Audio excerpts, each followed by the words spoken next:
Hanya apa yang dituliskan Dr. Tifa di buku ini, dia menganalisa rekaman video ekspresi wajah seorang mantan presiden. 53 rekaman video dianalisanya dengan ilmu neuroscience yang bagiannya namanya neurobehavior. Itu sesuatu yang punya basis sains. Jadi betul kata Bang Rismon tadi, kalau mau didiskusikan di forum ilmiah, bukan di forum kepolisian, gitu loh. Ya. Pertama, kami langkahnya adalah langkah metodologis, langkah akademisi, ya. Dan untuk itu maka tidak ada negosiasi untuk sebuah kebenaran secara sudut pandang sains, ya Bang Risman ya. Tidak ada negosiasi. Dan untuk itu juga tidak perlu ada restoratif justice, tidak perlu harus sowan-sowan hanya untuk membebaskan diri dari kriminalisasi. Kami itu dikriminalisasi, bukan melakukan tindak pidana ataupun melakukan tindak kejahatan. Meskipun informasi warna tidak ada hilang, belum lagi tata letak huruf, referensi huruf terhadap pengaman yaitu watermark, UGM. Meskipun ya kami juga menganalisa bentuk dokumen berwarna yang diupload Dian Sandi, jadi komplit di situ. Nah makanya saya bilang kalau ini dikriminalisasi, maka jurusan digital image processing kayaknya perlu ditutup. Hanya karena hasilnya tidak disukai oleh penguasa. 4 orang akademisi, 4 orang ilmuwan mencanangkan Hari Kebangkitan Ilmuwan.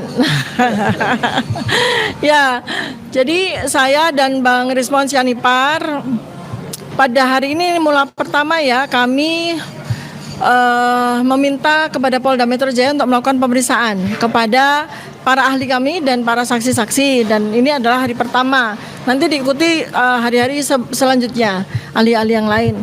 Nah, bersama dengan kami untuk hari ini ada 3 profesor, ada 3 guru besar dari 3 universitas ternama di Indonesia. Kalau Prof Tono dari mana, Prof? Saya sudah pensiun. Oh, sudah pensiun ya. Dulu ya. Dulu kan alma maternya sama dengan saya kan, Universitas Gadjah Mada ya. Jadi ada 3 profesor yang menjadi ahli kami dengan beragam ilmu ya. Pertama adalah Profesor Tono Saksono. Beliau ini satu alma mater dengan saya dan Bang Rismon ya. S1-nya dari Universitas Gadjah Mada. S2 S3-nya dari mana, Prof? Saya dari Amerika dan dari Inggris. Dari Amerika dan dari Inggris. Amerika, Inggris. Ahli yang kedua, pakar kami adalah Profesor Dr. Zainal Mutakin, PhD. Beliau ini dari Universitas Diponegoro, Fakultas Kedokteran, dan lulusan dari Jepang ya, Prof ya. Universitas Hiroshima, Jepang. Universitas Hiroshima, Jepang ya. Nah, Di Universitas Diponegoro. Universitas Diponegoro. Jadi, dan yang masih ketinggalan di ruang pemeriksaan adalah Profesor Henry Subiakto. Ya, beliau dari Universitas Airlangga. Jadi ini lengkap sudah. Ya, jadi Profesor Henry Subiakto itu S1-nya dari Universitas Gadjah Mada dan dari Universitas Islam Indonesia ya untuk SH-nya. Nah, ini lengkap ya untuk hari ini. Kita tepat ya, Prof, untuk canangkan Hari Kebangkitan Ilmuwan. Artinya begini. Hari Kebangkitan Ilmuwan atau akademisi ya. Karena apa? Ini kami ini para ilmuwan, para akademisi, para peneliti bertiga sedang melakukan penelitian, pengkajian kepada masalah yang sudah 11 tahun tidak ada jawabannya. Dan kami dengan naluri kami sebagai peneliti melihat bahwa memang ada kejanggalan terhadap ijazah Joko Widodo yang beredar di dunia digital, di dunia media, begitu ya, baik media mainstream maupun media sosial. Nah, oleh karena itu maka dengan bantuan teknologi ya Prof Tono ya, maka kita melakukan yang disebut sebagai assessment at distance. Kita melakukan penelitian berbasis digital. Dan itu dibenarkan secara metodologi, ya kan? Jadi apalagi ketika tanggal 1 April 2025 ya Bang Rismon ya, ada seorang kader partai yang diampu oleh Pak Joko Widodo sendiri nih, ya, yang ketua umumnya adalah anaknya sendiri ya, PSI kadernya itu mengatakan bahwa dia memposting selembar dokumen yang dia bilang bahwa ini adalah ijazah asli dari Joko Widodo. Nah, artinya kan sudah legitimate itu ya untuk kita jadikan sebagai bahan penelitian. Nah, Bang Rismon dan Bang Roy Suryo bekerja dalam dunia domain mereka, kepakaran ekspertis mereka ya. Nah, ini juga ada informasi dari Kementerian Dignas dan Ristek Dikti ya, bahwa kita ini adalah expert Bang Rismon. expert ya atau pakar itu nggak perlu ditanya sertifikatnya, nggak perlu ditanya kompetensinya gini gitu yang sesuai dengan sertifikat dari ini dan itu dan lembaga, enggak. Kita adalah expert ya, yang nanti Prof. Zainal bisa menjelaskan apa itu expertise ya, apa itu expert gitu. Jadi apa yang kami lakukan ini adalah langkah-langkah ilmuwan, langkah-langkah akademisi. Makanya nih profesor-profesor dengan senang hati mau menjadi ahli kami gitu, semangat sekali. Bahkan kalau perlu nanti sampai malam kita bisa diskusi begitu ya. Jadi dengan senang hati gitu ya. Jadi seperti itu ya teman-teman para ilmuwan, akademisi semuanya, para rakyat Indonesia semuanya, jangan kita mau dibodoh-bodohi oleh termul-termul. Jangan kita mau dibodoh-bodohi dengan segala logical fallacy maupun informasi-informasi yang disinformasi dari masyarakat ya, dari yang beredar di masyarakat, di media sosial terutama. Kami langkahnya adalah langkah metodologis, langkah akademisi ya. Dan untuk itu maka tidak ada negosiasi untuk sebuah kebenaran secara sudut pandang sains ya Bang Risman ya, tidak ada negosiasi. Dan untuk itu juga tidak perlu ada restoratif justice, tidak perlu harus sowan-sowan hanya untuk membebaskan diri dari kriminalisasi. Kami itu dikriminalisasi, bukan bukan melakukan tindak pidana ataupun melakukan tindak kejahatan ya. Itu yang perlu saya tekankan sebagai opening remarks dari saya. Selanjutnya saya mungkin akan sedikit bertanya kepada Prof. Tono Saksono terkait dengan assessment at distance, Prof. Seperti yang saya lakukan ya. Jadi saya melakukan studi perilaku ya sesuai bidang saya, neuroscience behavior, terhadap sekitar 53 video, Prof. Yang ada di 2014 sampai 2024 itu terkait dengan pernyataan-pernyataan, pengakuan-pengakuan maupun klaim-klaim dari Joko Widodo yang disampaikan di reuni UGM berkali-kali, setidaknya 3 kali, yang disampaikan pada beberapa acara, yang disampaikan, pokoknya beliau itu video, narasi ya, dan itu kemudian saya lakukan assessment at distance ya dengan bekal video tersebut. Nah itu eligible atau legitimate nggak itu, Prof? Ya jelas lah. Saya kira itu memang itulah yang dinamakan remote assessment kan itu. Assessment at distance kan sebetulnya remote assessment kan gitu. Itu sudah sangat lazim sekali dalam dunia akademik karena tadi kebetulan ngobrol dengan Prof.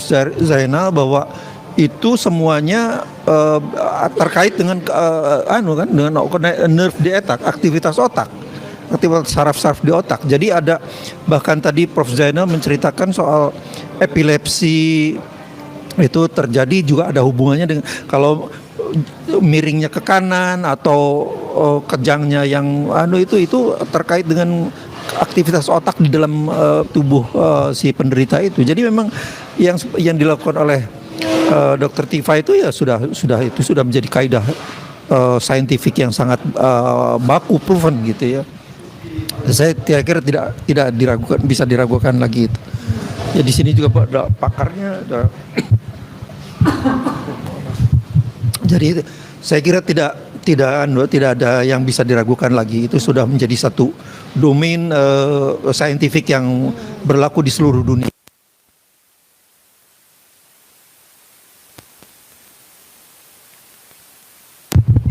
Kan saya ini.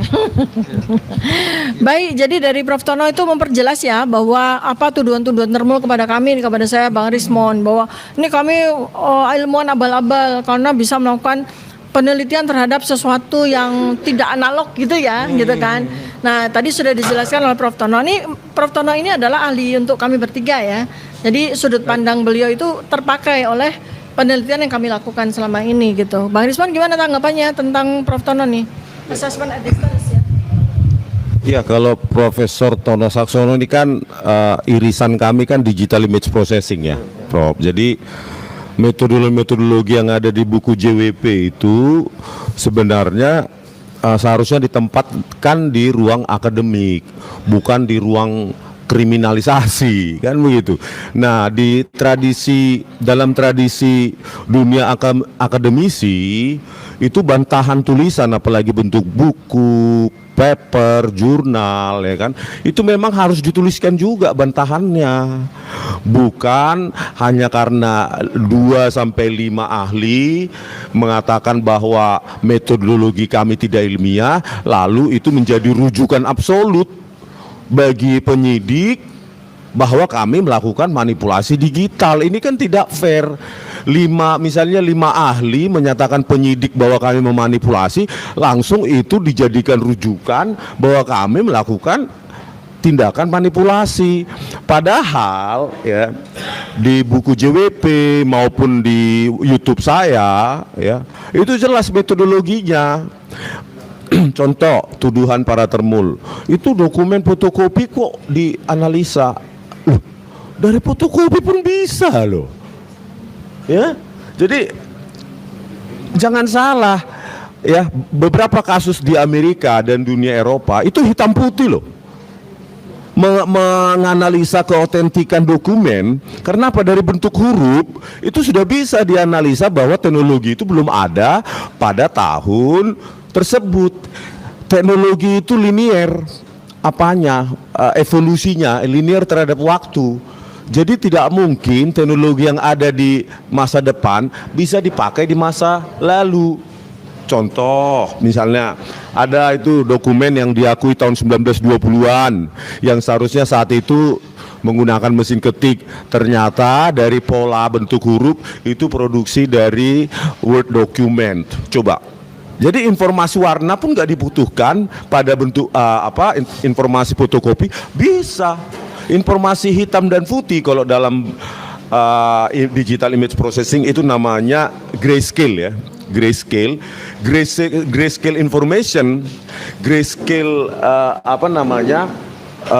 data dalam sebuah citra digital itu biasa bisa dimanfaatkan untuk menganalisa. Itulah pentingnya belajar. Itu loh. Jangan dibilang ijazah fotokopi kok bisa, karena masih ada sisa informasi di situ. Meskipun informasi warna tidak ada hilang, belum lagi tata letak huruf, referensi huruf terhadap pengaman yaitu watermark, UGM. Meskipun ya kami juga menganalisa bentuk dokumen berwarna yang diupload di Sandi, jadi komplit di situ. Nah makanya saya bilang kalau ini dikriminalisasi maka jurusan digital image processing kayaknya perlu ditutup. Hanya karena hasilnya tidak disukai oleh penguasa. Padahal profesor saya di UGM, Profesor Dr. Adi Susanto itu ya yang sudah almarhum Prof. Itu tahun 80-an sudah mengambil PhD-nya, kalau nggak salah tahun 85, itu tentang digital image processing di UCLA. Itulah beliaulah yang menempatkan dasar-dasar digital image processing di jurusan teknik elektro UGM. Kami diajarin ya, digital image processing itu matematik kompleks gitu. Makanya dia mata kuliah lanjutan, karena kita harus belajar aljabar linier, kalkulus, persamaan diferensial, integral, belum persamaan kalkulus lanjutan. Itu diterapkan ke dunia digital image processing. Bukan pakai software image editor terus muncul diamati, oh itu ada, itu enggak ada. Itu bukan begitu, itu matematika. Khususnya operasi matriks tingkat lanjut.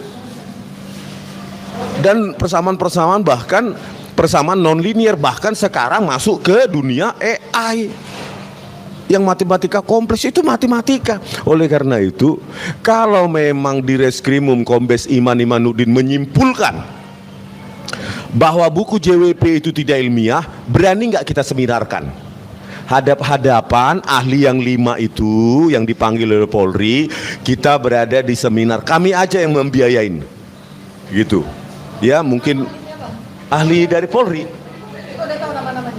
enggak, yang tahu cuma 2. Yang 3 disembunyikan kan.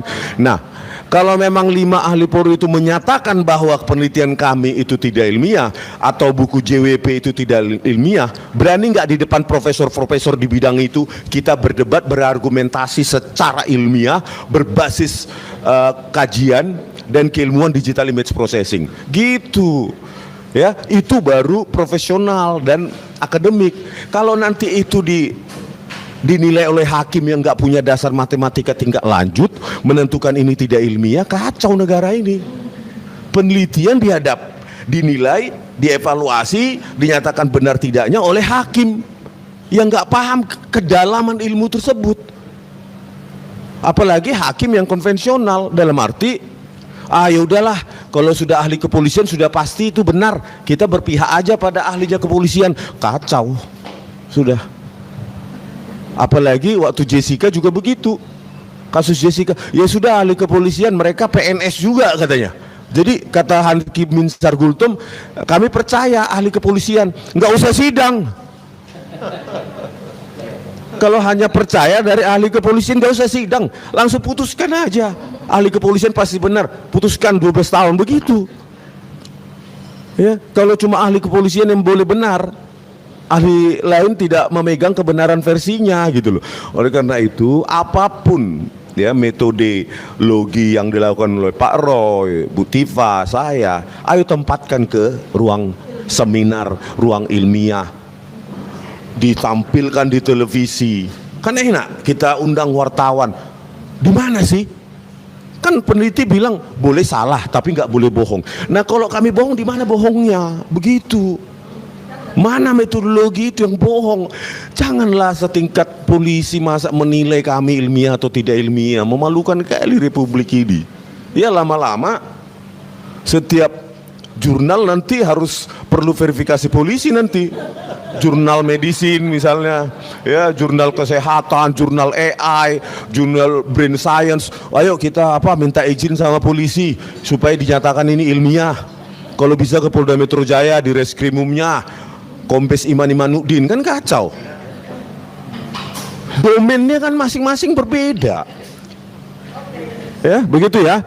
Jadi untuk lebih panjangnya nanti dua ahli kita, Profesor Tono Saksono maupun Profesor Jainal, nanti akan memberikan pandangannya seputar kajian ilmiah. Oke, makasih. Ya, terima kasih Mbak Rismon. Ya, ini terakhir sebelum Prof Zainal dan Prof Tono Saksono melanjutkan pemeriksaan. Ya, saya ingin mendapatkan penjelasan sedikit tapi dalam ya, Prof, terkait dengan tertiary memory, Prof. Karena ini kaitannya kan penting sekali ya, tertiary memory, terutama yang Perlu dijelaskan dong, saya juga nggak. iya, karena jadi kalau gini, kalau sebuah pengalaman ya, apa yang terjadi pada kehidupan kita dari sejak kecil sampai sekarang gitu ya, sebagai sebuah memori autobiografik, artinya benar-benar terjadi dalam kehidupan kita, itu nggak akan bisa hapus kecuali terjadi kecelakaan, terjadi apapun yang membuat otak itu rusak atau cedera. Nah, jadi kalau ada orang kuliah, kemudian dia makan di mana, dia kuliah mata kuliahnya apa, itu dosen pembimbing skripsinya siapa, itu adalah ingatan yang bersifat tertiary memory dan itu nggak akan pernah hapus. Yang bisa menghapus adalah cedera pada otak tersebut. Maka kami membutuhkan pandangan dari Profesor Zainal Mutakin ya terkait ini ya, Prof, karena ini yang menjadi menjadi sebuah titik penting dari penelitian saya terkait dengan keabsahan dari riwayat pendidikannya Pak Joko Widodo ini ya. Baik, terima kasih. Jadi saya seorang dokter spesialis bedah otak, ya, bedah saraf. Lebih spesifik lagi, saya mendalami operasi atau tindakan bedah untuk pasien yang penyakitnya itu penyakit ayan atau penyakit kejang-kejang. Dan ini saya kembangkan di Indonesia sejak 25 tahun yang lalu dan saya sebagai inisiator kebetulan. Dan sekarang saya mengajar banyak dokter spesialis lain untuk melakukan hal yang sama. Nah, terkait dengan keilmuan saya tersebut, saya belajar tentang apa yang disebut tadi disinggung tentang memori, ya. Jadi kita mengenal memori itu pertama ada yang disebut adalah memori primer, ya. Memori primer itu memori yang saya sangat singkat sekali. Saya sekarang perlu telepon ke Polda Metro misalkan.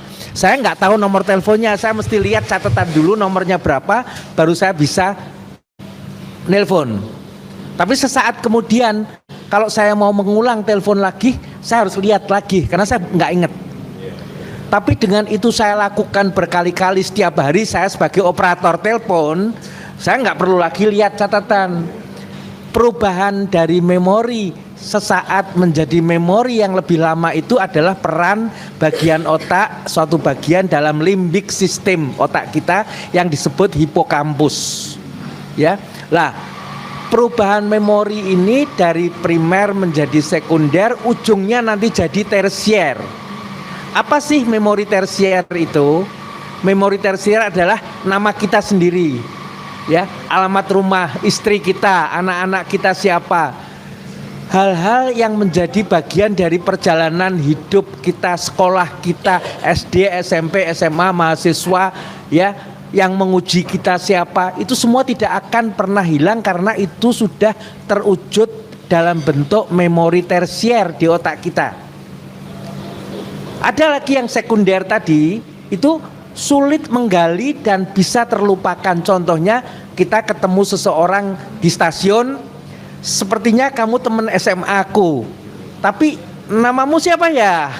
Saya nggak ingat, ya. Tapi saya ingat bahwa dia teman, kalau nggak salah SMA atau mungkin SMP. Itu memori sekunder seperti itu, ya. Long term tapi sekunder. Yang long term berikutnya adalah yang tersier, yang tadi kalau kita cedera otak baru kita bisa kehilangan memori tersier itu. Lah, jadi apa yang saya sampaikan tadi ya, bahwa memori tersier itu kita akan dengan mudah untuk menceritakan tanpa jeda dengan narasi yang runtut, itu yang namanya memori tersier.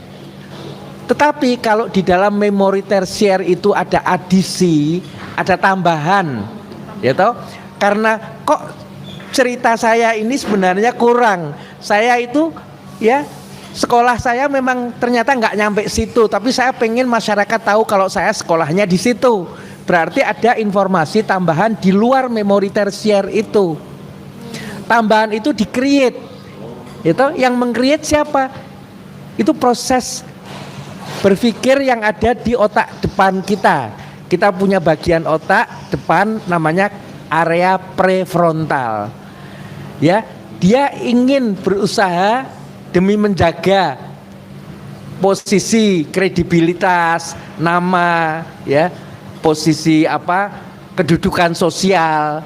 Nggak pantas lah, masa saya seanggota DPR kok sekolahnya cuma SMA.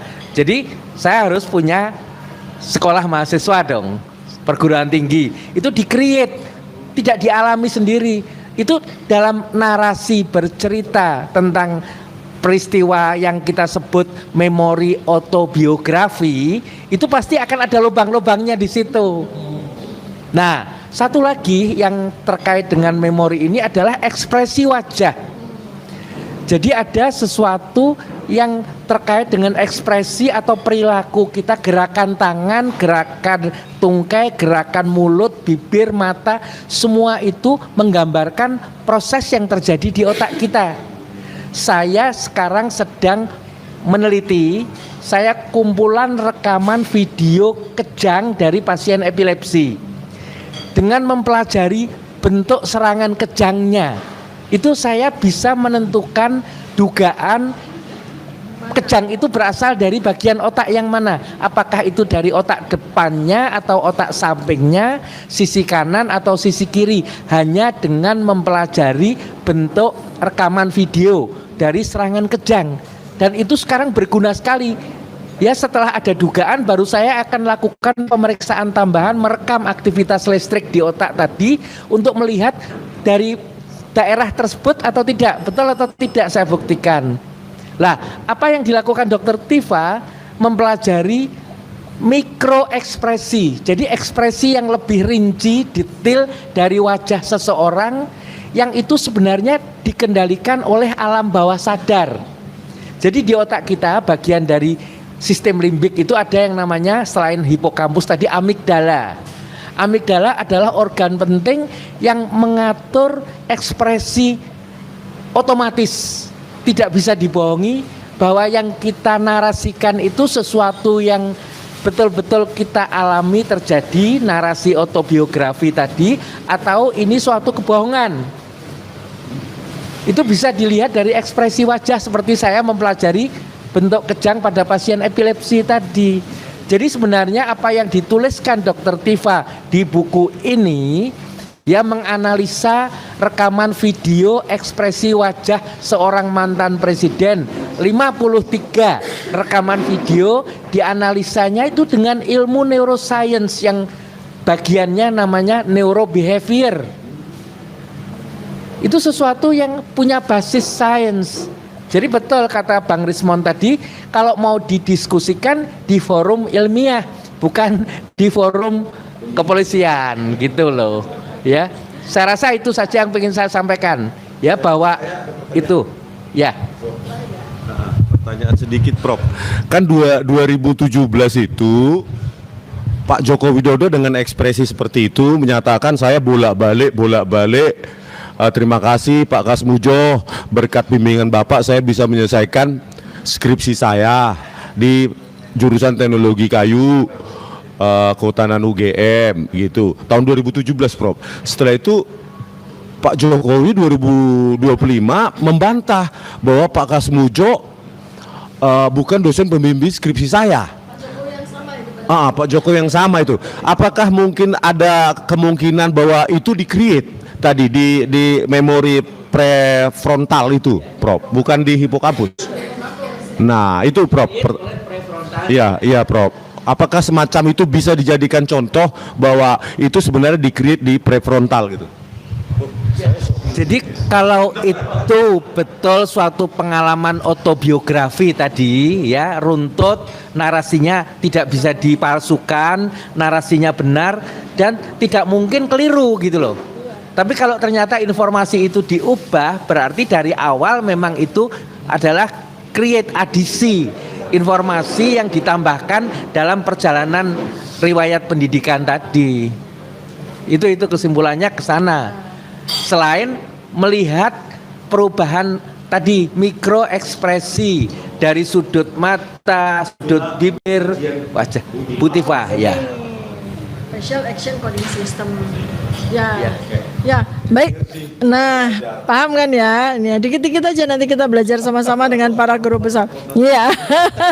Baik, ini karena hari ini hari kebangkitan ilmuwan akademisi ya, tanggal 20 Januari 2026, maka saya mengajak semua ilmuwan, semua akademisi, ayo, sekarang bukan saatnya lagi kita berdiam diri, bukan saatnya lagi kita diam ketika melihat adanya ketidakbenaran.